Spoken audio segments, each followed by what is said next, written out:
Você já ouviu dizer que alguém foi interditado? Já ouviu que alguém é curador de determinada pessoa? Eu sou Alessandro Romano, advogado, e hoje vamos falar um pouquinho sobre capacidade civil e para que serve o processo de interdição.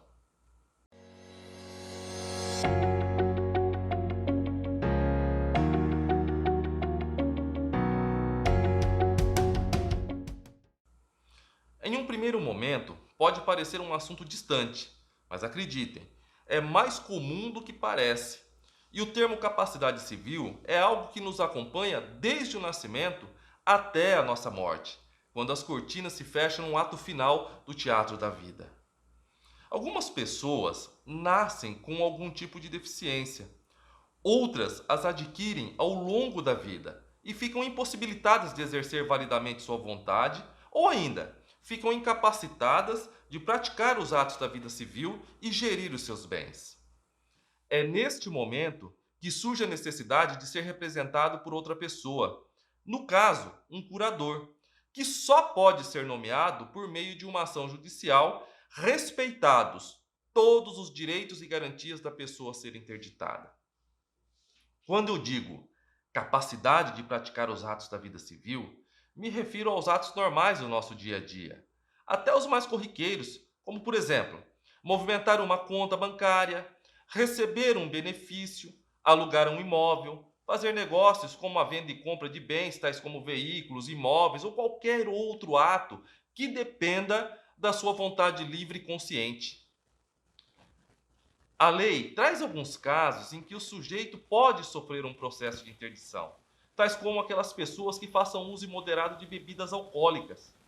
Eu me refiro aos alcoólatras, aquelas pessoas que já não têm mais controle, o que juridicamente chamamos de ébrios habituais.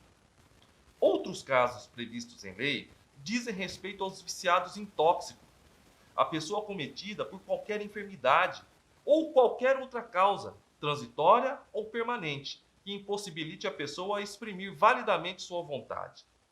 É aí que entra o processo de interdição e a figura do curador. Outro exemplo bem frequente de pessoa sujeita à interdição é aquela cometida por doenças mentais e que normalmente recebe um benefício de prestação continuada, também chamado de BPC.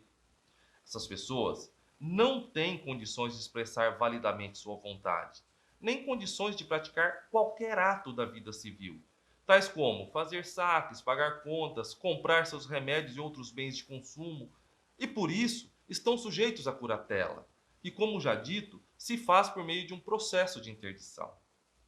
É o curador o responsável por administrar os bens e valores em benefício do interditado. Mas como funciona?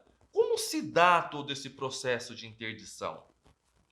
Bem, primeiro é preciso saber que se trata de um procedimento judicial, portanto, revestido de todas as garantias legais, inclusive sujeito à ampla defesa e o contraditório do interditando. Se este não puder se defender, será nomeado um curador especial com essa finalidade. Também haverá participação do Ministério Público para atuar como fiscal da ordem jurídica. Tudo para a garantia do devido processo legal. Portanto, trata-se de um ato formal com normas rígidas. Mas quem pode pedir a interdição de alguém que esteja nessas condições?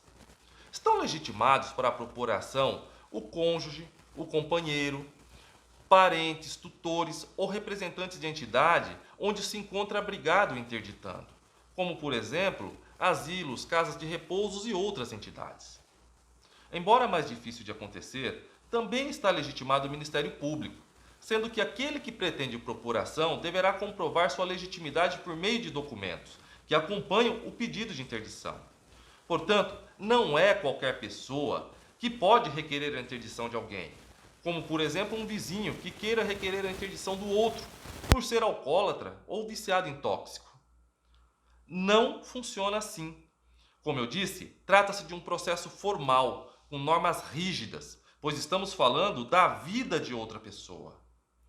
Pois bem, vencida essa primeira etapa de quem está legitimado para requerer a interdição, Deverá então o autor da ação, através de seu advogado, especificar os fatos que demonstram a incapacidade do interditando de administrar seus bens ou praticar os atos da vida civil, devendo preferencialmente juntar um laudo médico para fazer prova de suas alegações.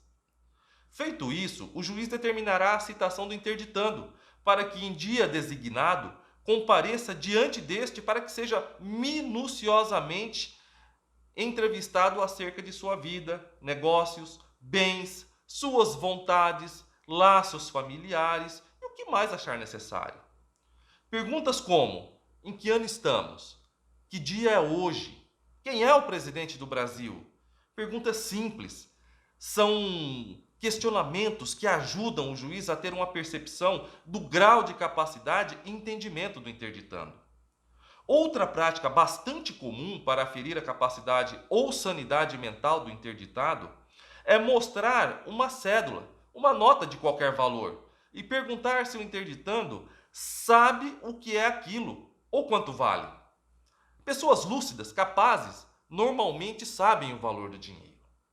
O juiz também poderá ouvir os parentes do interditando acerca dos fatos que ensejaram o pedido de interdição. Feito isso, inicia-se o prazo para que o interditando possa se defender, apresentando defesa com o objetivo de mostrar ao juiz que os fatos apontados pelo autor não correspondem à verdade e que está apto a praticar todos os atos da vida civil e, portanto, expressar validamente a sua vontade.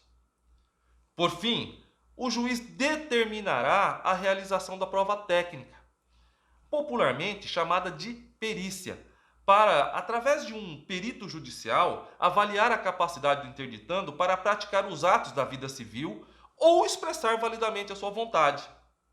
Nesta fase, tanto o juiz como o Ministério Público e as partes poderão formular quesitos, ou seja, perguntas a serem respondidas pelo perito judicial, normalmente o médico.